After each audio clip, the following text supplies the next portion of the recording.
So let me start with a warm welcome everybody here at the 8th and final panel of Larnaca-Conferences 2021, The Future of Humankind. My name is Kristin, and together with my appreciated colleague Barbara, I have the honor to guide you through this panel.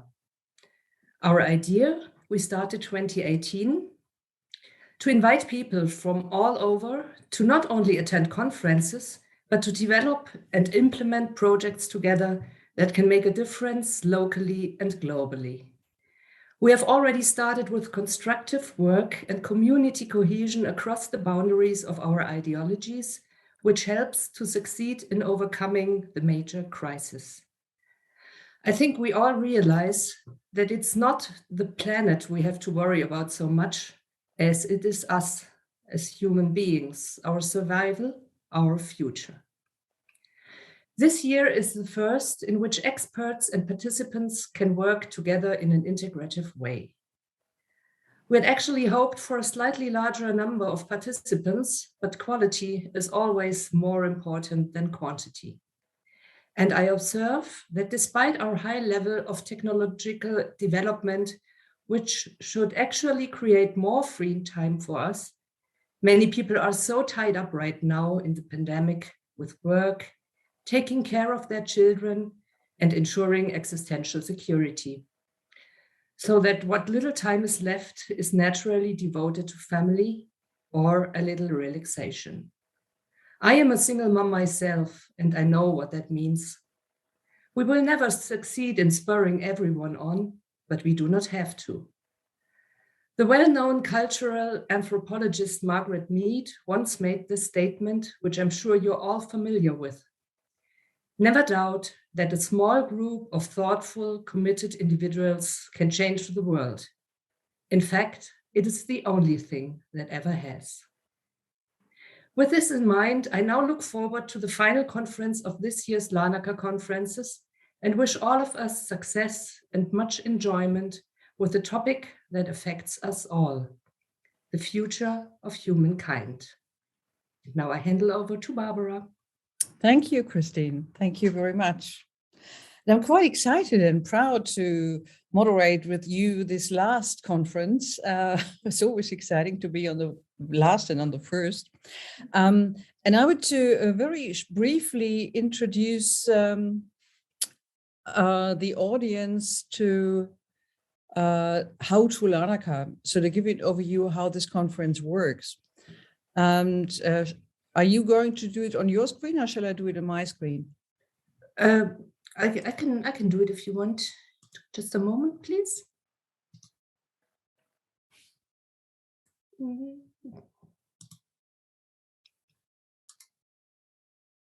So where do I find my?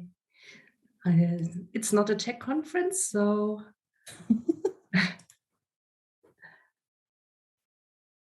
Okay, so if not, I have it. You have it. Okay, great. Okay, yeah, just for the people who maybe are here for the first time, to give an overview, you have all had the chance to listen to the keynote beforehand, prior to this session. And we are now in the part of the panel where the panelists will share their point of view regarding the keynote. And at the end of the panel, the keynote speaker will sort of summarize what he heard and what he makes out of that. Parallel to this panel, we have the chat going on. And Jürgen is the chat facilitator, and he will be invited in afterwards and tell us what was happening in the chat. In the backstage, you all have a Padlet link, because this is not just a normal conference. The Larnaca conference also wants to be a social sculpture. Social sculpture means that we want people to interconnect even after the conferences, that we have projects that continue between the conferences, and that we would invite you to leave your footprint on this Padlet and put in your short bio, your connections, LinkedIn, email, websites, whatever, so that people can contact you as well, and you can contact others. So this is one important part to make it a social sculpture. And then, of course, you're also happily invited to donate. A conference like that is a lot of work, and people volunteer to do this. But FORMWELT also has the wish to build on their platform so that FORMWELT can go online. And we already have quite a few projects that come out of these conferences that also welcome some donation. So thank you for that part. Yeah, and with this, I have the honor to introduce our keynote speaker, Mohan Murti. Mohan Murti is the Managing Director for Europe of Reliance Industries Limited. Reliance Industries Limited is amongst India's largest private sector company and a Fortune Global 100 company.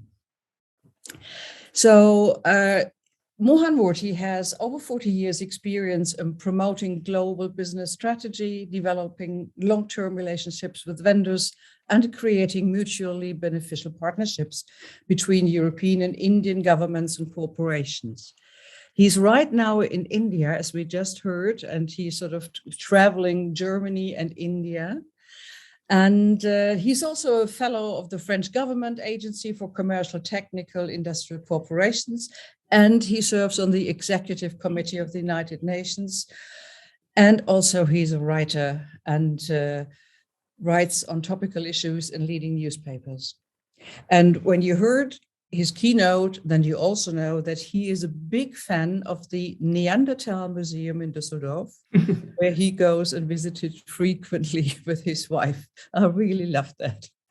Thank you so much. Now, just to give a brief reminder of the keynote, this very fascinating, interesting keynote. In this keynote, Mohan Murti addresses fundamental issues of our time from different perspectives. As a physicist, as a historian, as an expert on economy and agile thinking, and as an Indian philosopher. Quite amazing perspectives. That was just great to listen to that. And he also provides some thought-provoking future scenarios, addresses the possibility of extinction and the role of modern technology in this. And for him, the greatest danger to ourselves, more dangerous than climate change, is the modern technology and what people make out of this. His message: we are a holistic family. We have to change the way we think. We have to change the way we do things. We have to reset our course and get away from the idea that green will save us. Thank you very much. So as you will summarize all the thoughts in this panel, Mr. Murti, at the end of the first hour, we now start in alphabetical order to introduce all our other appreciated panelists. I hope Professor Karambu-Ringera will make it while I'm talking a while. But I'm happy by alphabetical order to start to introduce Gitta Peyn to you. Gitta, our host here at Larnaca-Conferences, is an economist, and together with her husband Ralf, she founded FORMWELT Institute. She is the initiator of Larnaca-Conferences, co-inventor of FORMWELT and Weltform, systems researcher and cyberneticist. Gitta loves marzipan and swimming and can talk for hours about language, clarity, the importance of rational and systemic thinking, and complexity management until all listeners' thinking marbles are smoking properly from all the spinning. As I am working with Gitta for 2 years now, I can reveal that she's one of the most intelligent people I've ever met. Warm at the same time. And when she starts giggling, there's no stopping her. I am happy to be part of FORMWELT, and now I look forward to your statement today, Gitta. The stage is yours. Thank you so much, Kristin. Love to work with you. A warm welcome from me as well to this last of the 8 Larnaca-Conferences 2021. We have already accomplished great things so far, and I'm pretty excited to see what comes out of this conference. Among other things, we will be launching a children's aid project in Kenya with Dixon Twiga, setting up a women's support group with Dr. Karambo Ringera, collaborating with Z-Lab, Houston and Sunny Cheng, creating an information site on artificial intelligence and planning through a campaign to raise awareness about the links between aging and crisis. In context of the open, world-spanning keynote by you, dear Mr. Murti, I would like to talk about a necessary development step, namely the one towards self-referential speaking. Men and women and children can just now in our present time learn that and how they construct their thinking. They are not thought, they think themselves. And this ability to think alone conveys humans the knowledge and the will to take responsibility for their thinking and consequently for their actions. Because if the individual learns to think its thinkings, and not all will be able to, she will also recognize that he can only work together in this respect with humans who develop the corresponding capabilities for themselves and form social communities on their basis, social subsystems which can then in turn act in a socially responsible way. We stand at a crossroad. If not enough of the human world in its present state do choose the way of self-constructive thinking, but take the other turn, then our over-technologization will destroy us and large parts of our environment. Reflection of one's own conceptual work, of one's own language, of the way concepts are related to each other is a prerequisite for mental and social clarity. Most people are more or less at the mercy of their language habits. Children learn to speak, but rarely to speak well, to listen well, and even more rarely to read well and write well. The step away from external referential to self-referential thinking, speaking, and acting is attempted through psychological and spiritual models. But it is overlooked that for many things, due to complexity, it is not possible to take responsibility for everything that is happening to us, which inevitably overwhelms and causes further psychological and social damage. And B, humanity has shown more than once that it does not manage to work with related values such as love and empathy without renewed exclusions, ideologies, and wars. And that C, we do not even know yet which psychological problems we can stop working on as soon as we have created social architectures that allow every individual on this planet to develop freely. And here I am at the point that, in my view, conscious construction of and free unfolding in one's own systemic sign universe is the most important of all, because there is no greater freedom than that of criticizing oneself. And this depends on how well I am able to question, analyze, and self-referentially change my own conceptual work. Models of consciousness, such as mindfulness, attempt to address the problem of lack of self-reference. Philosophical approaches, such as constructivism, point us to the fact that we are incapable of leaving our semiosphere. But without taking this step towards self-referentiality of language, we will inevitably repeat the same mistakes over and over again. Already in the notion of expansion of consciousness, the problem of external referential thinking becomes apparent because it seems to convey a spatial and size component, which inevitably are transferred into external hierarchical values. Yet consciousness is simply what is conscious, and what we are conscious of depends on how we are conscious of it. Societies whose people are more or less helplessly at the mercy of their language cannot make this important leap towards critical conceptual reflection, because External referential thinking, speaking, and acting means not being able to cleanly separate between relationship level and factual level, and consequently seeing criticism as criticism ad personam and not as criticism ad rem. Inevitably, social regulation then follows again and again what may and may not be said, and above all, how it may and may not be said. Self-referentiality, conscious reflection of language, is thus prevented. Socially, humanly, but also technologically, the step towards self-referentiality of language, towards emancipation of the individual in his systemic sign universe is relevant and must be taken because, first, not only does this lead to an instantaneous increase in complexity awareness, and consequently not only fewer, but above all new conflicts can arise. Second, the self-referentiality of language releases energies that can be used beneficially by society as a whole.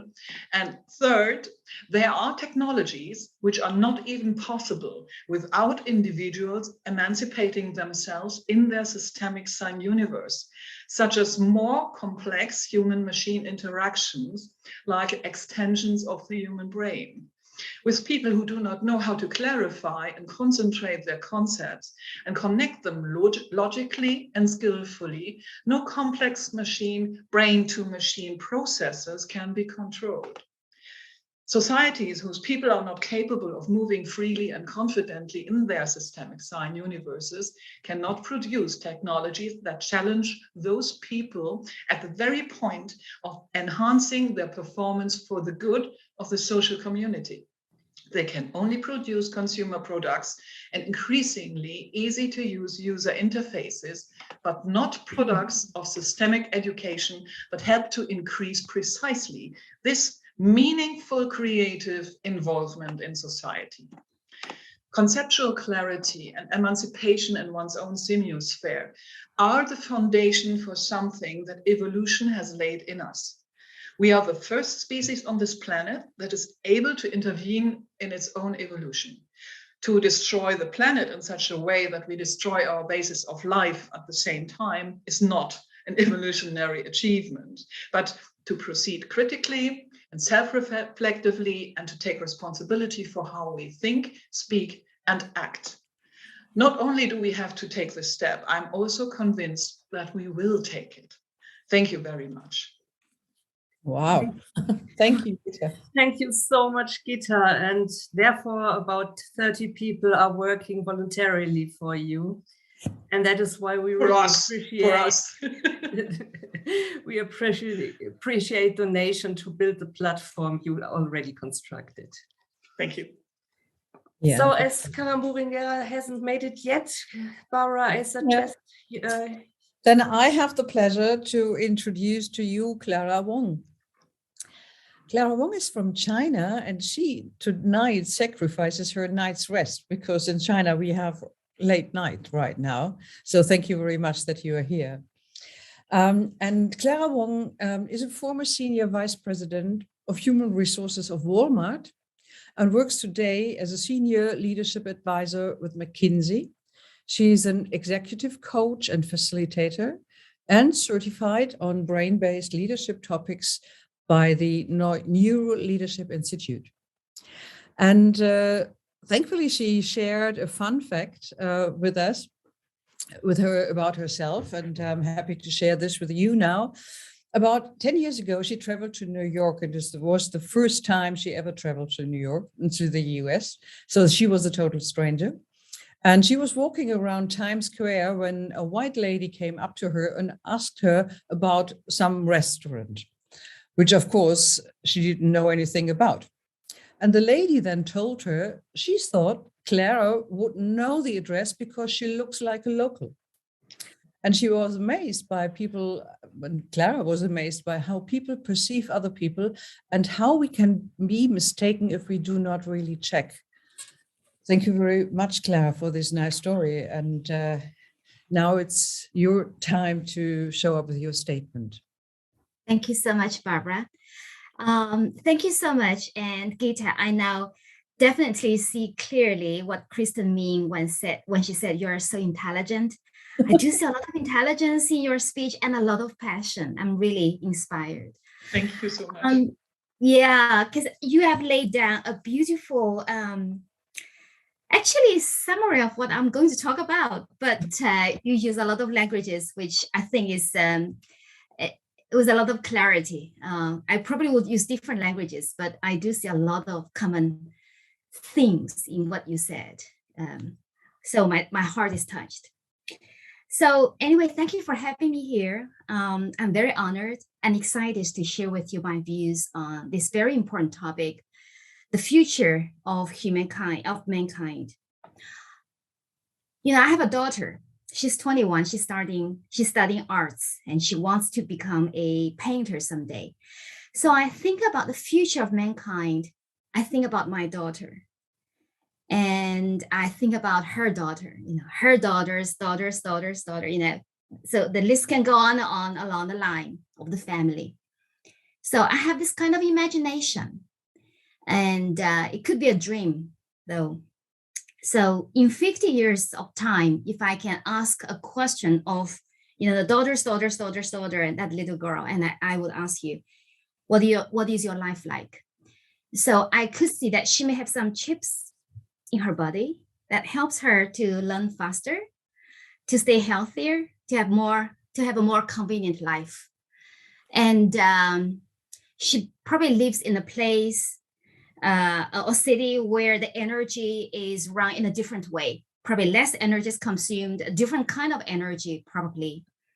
And she may eat something which is totally different from what we're eating right now. A natural food or artificial food, I don't know, but could be healthier. And she may be doing a job which does not exist today. And she may live in anywhere on this planet, or maybe beyond the earth, maybe in Mars, wherever, whatever, you know, in the universe, if she likes.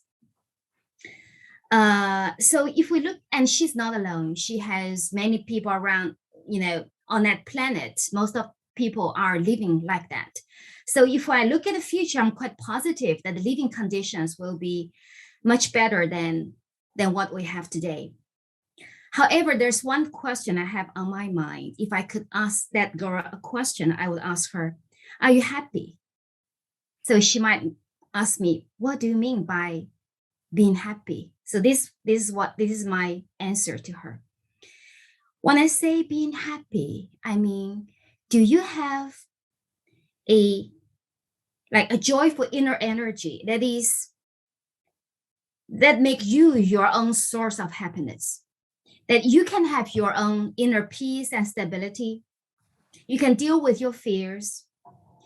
You can use the dark side and the bright side of your nature, but for the goodness of yourself and for other people, just by yourself. You don't have to feel happy because you're taking some pills, you play games, and you spend money on fancy shoes, on fancy clothes. You do not feel happy because you have to talk to a robot dog. You are happy because of you. You are the source of your own happiness. And because of all those things, then you are having a life that will give you a long-lasting sense of meaningfulness and fulfillment. And that is what I mean by happiness. I'm not sure if she can tell me that in 50 years of time that she will have that kind of happiness.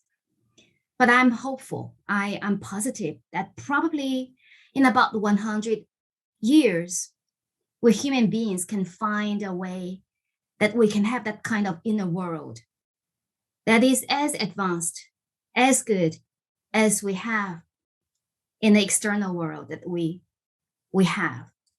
So when I think about the future of mankind, I think about the ever-increasing gap between the external world and the inner world.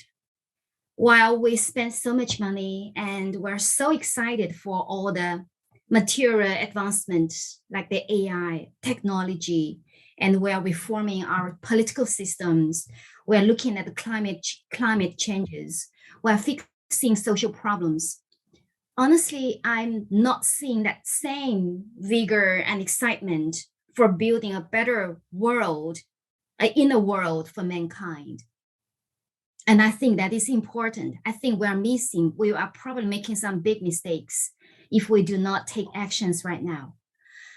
Taking China, for example, you may notice that for the past 40 years, China is growing at amazing speed.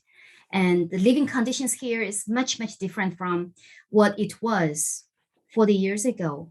However, let me share with you, right now, 25% of our young people are suffering from depression, which means that out of every 4 young people, 1 is suffering from depression. And the juvenile suicidal rate is on the increase for the past 10 years. Children are killing themselves. And I also heard from Gitta that probably in Europe, and children there are having the same kind of disappointment with their tomorrow, with their future. And this is really serious. I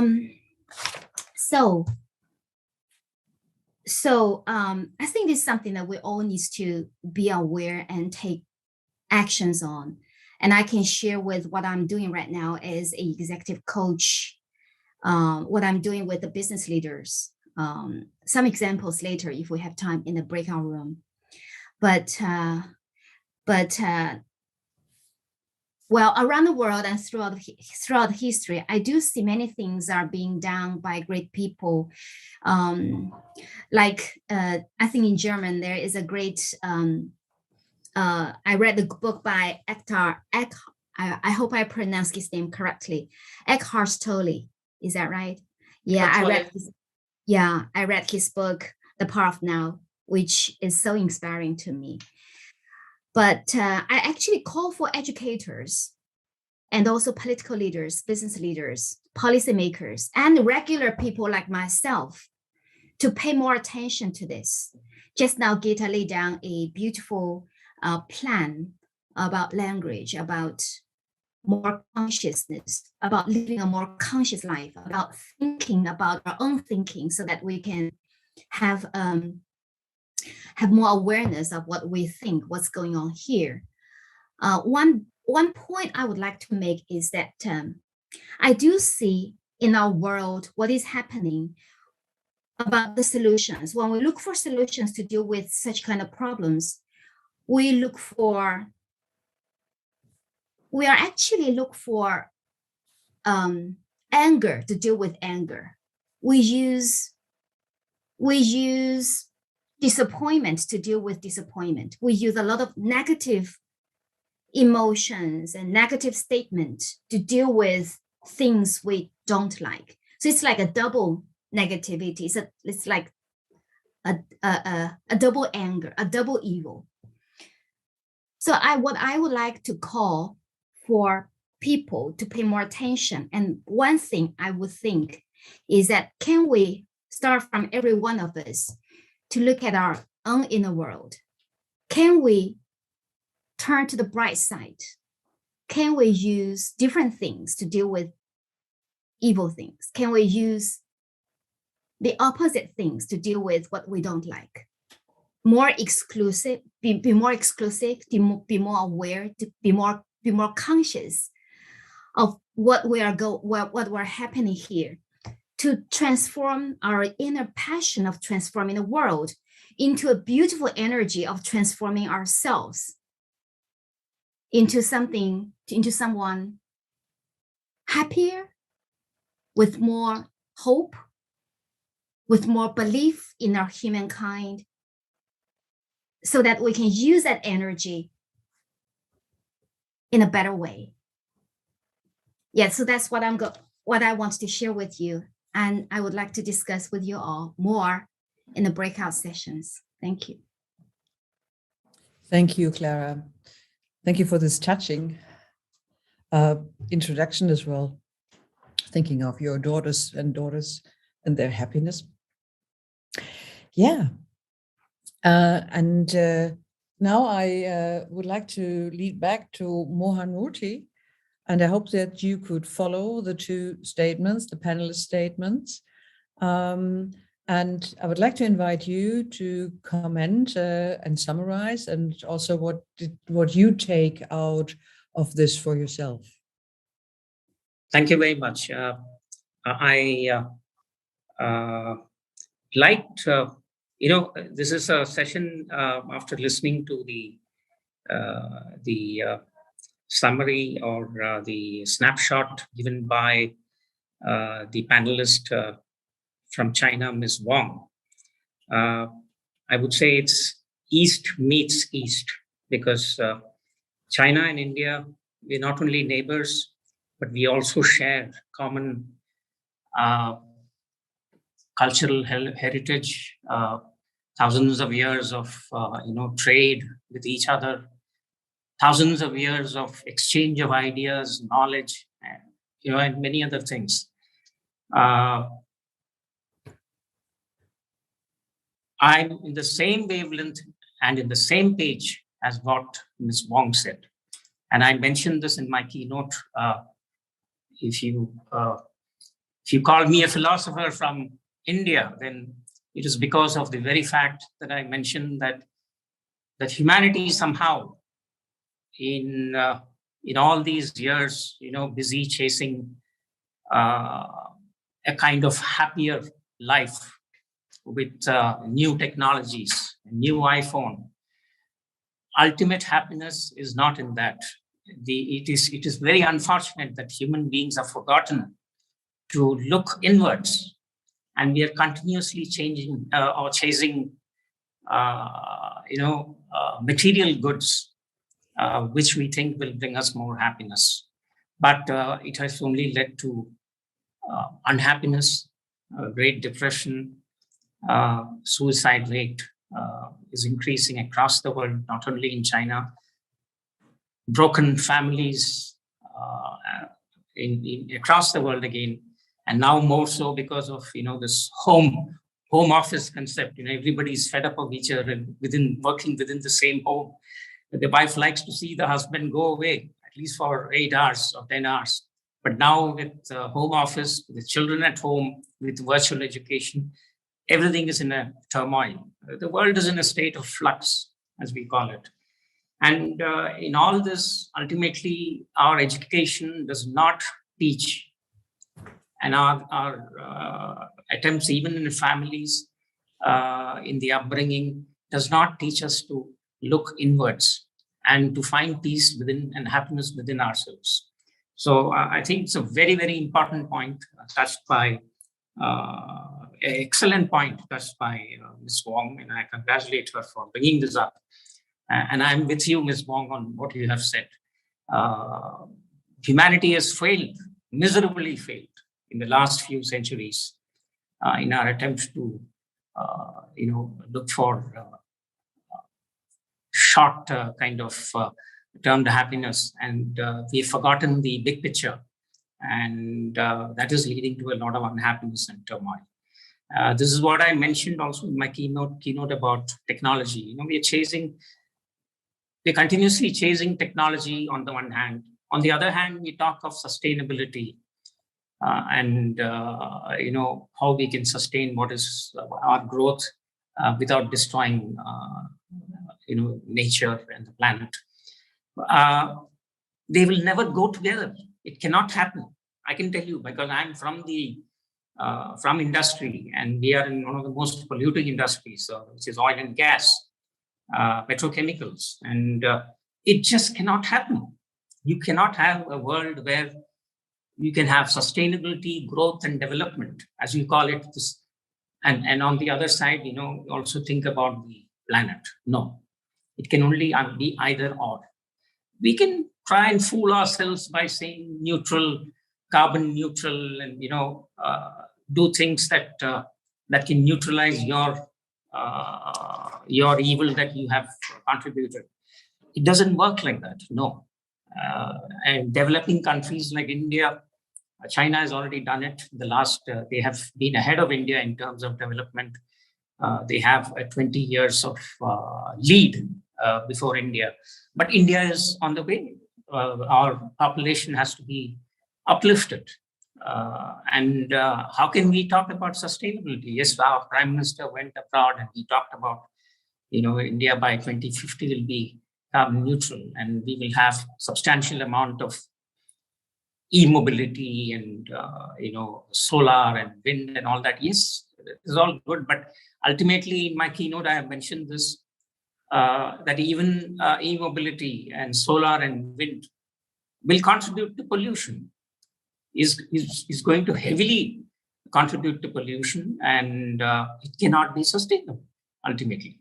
So the crux of the point, and I don't want to take too much time, the crux of what I said is that humanity has to change, completely change the way we think.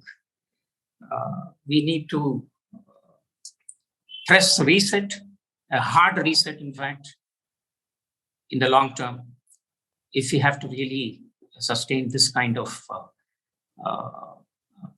damage that's being stopped, the damage from being done to the human race itself by fooling ourselves. There was a story I'm reminded of my friend Abdullah in London Hyde Park. In the evening, he was walking his dog, and in Hyde Park, there are these street lamps, but the gap between one street lamp and the other is quite a bit. It's about 200 meters. And this Abdullah lost his ring, his gold ring, in the dark side of the park. And I was walking behind him with my dog, and I saw him searching frantically under the street lamp, looking for his ring. He could not find it, and he was gasping, and he said, "Oh, it's my wedding ring." I asked him, "Where did you lose it?" He said, "I lost it in the dark side of the park." Then I asked him, "Why are you searching it under the street lamp?" He said, "Because there's more light here." This is what we are doing to ourselves as human beings. We are trying to fool ourselves with sustainable growth and sustainability, and that we are polluting the planet, etc. But we're not looking at the big picture and trying to solve the root cause of all that. And the root cause is this. I know you cannot solve this in one flash of a lightning. No, it will take a long number of years. It has to. But then remember that 2020, humanity pressed a soft reset. And where we never imagined a home office and virtual education and all that, we have now got used to it. In fact, we love it. So it is just a matter of time. And it is a mindset that we need to change in order to kind of change our way of thinking, way of living, etc. And only that is the only big answer to the problems that humanity is facing today, as well as will face in the future if we go in this track. Thank you. Thank you. Thank you. Oh, yeah. Quite a topic that we have on this evening. I think we would like now to invite our facilitator Hans on board, and also our chat facilitator Jürgen. And as we still saved some time, so if Gitta or Clara want to say something on the words of Mohan and Murti, we have also time for this for a few minutes. I love both of your statements. Clara, I loved how you started with your daughter. That is so important to think about the children of the world. And both of you talked shortly but intensively about the rising suffering of especially young people, and I find this very important to think about. Why? Because the world's population is growing by the day, Yeah, and we have to find solutions for all of us, and not only in our home country. What has been done so far, especially European nations, are still partly stuck in colonialist thinking. I see this every day when I talk to people about what their problems are, and next to never I hear answers about people from other countries. So I think it's very important to raise this global awareness of suffering and togetherness. Oh, we have a loop here. It's fun. I think it's Jürgen and Hans, because they are a little bit behind. No. They are muted. So, but I have the pleasure to introduce my colleague Hans. As I described before, about 20 people were involved in the preparation of the conferences, about 30 people working for Gitta voluntarily. And in today's session, Hans and Jürgen are actively involved in the collaboration with the participants.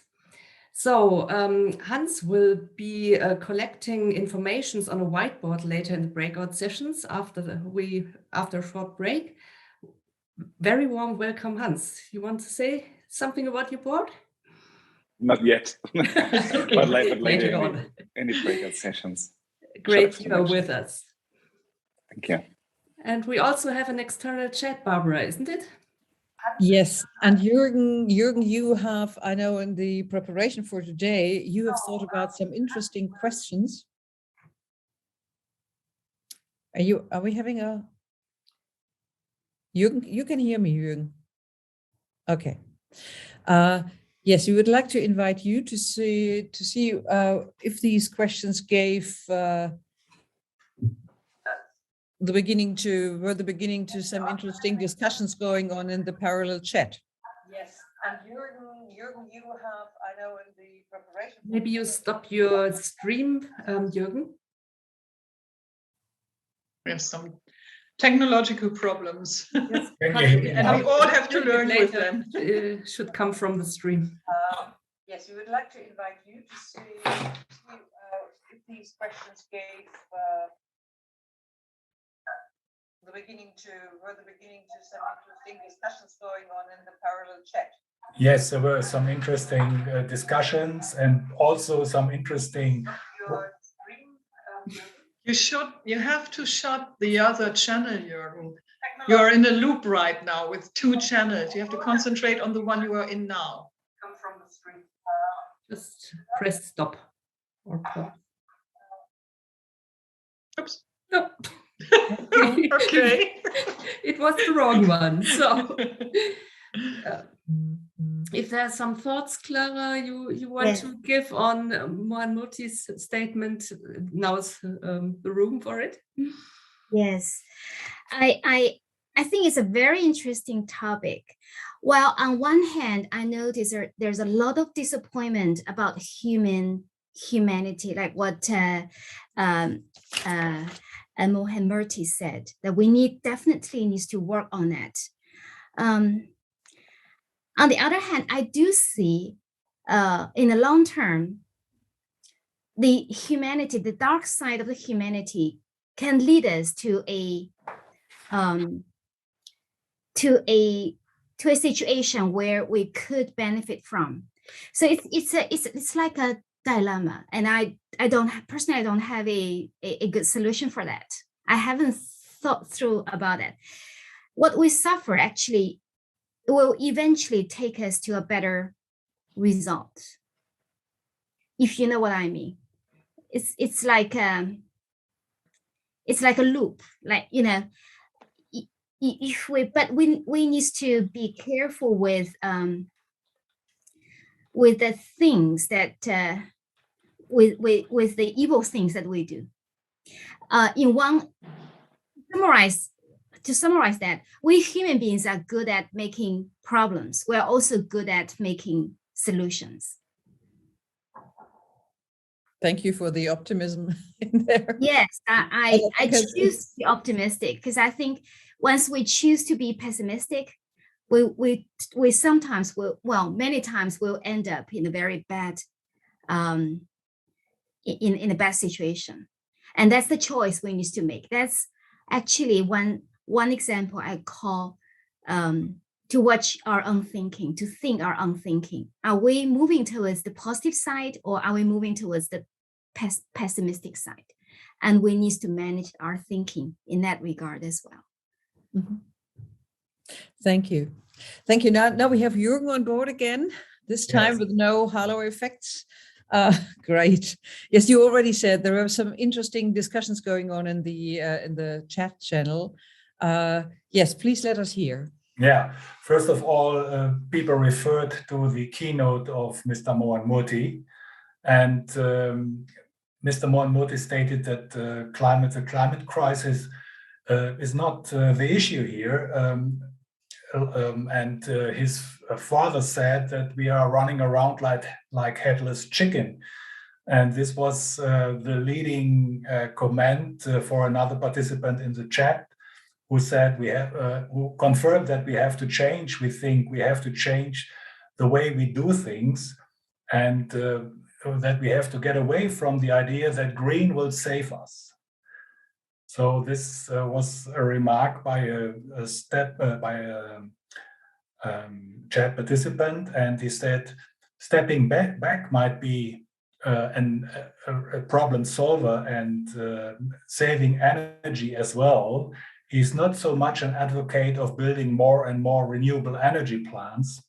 So saving energy would be one way to get out of the climate crisis. And he also confirmed that the social media Mohan Murti referred to is also a big issue nowadays. And the meaning of the loved one and friends was mentioned by Mohan Murti. So that was a good remark for this participant in the chat. And another point was made by Dominik, who said, well, if energy saving is the right path, he doesn't know it will lead into limitations. He prefers the way of development. And maybe that is a way of considering also the future of humankind, that development is a key factor on this issue. So far the chats, and we are continuing in the chat. Hopefully there are further comments in the next 1 hour, and I give back to Barbara. Thank you, Jürgen. Right. Now, before we go into the breakout sessions, this would be a good time to have a short break.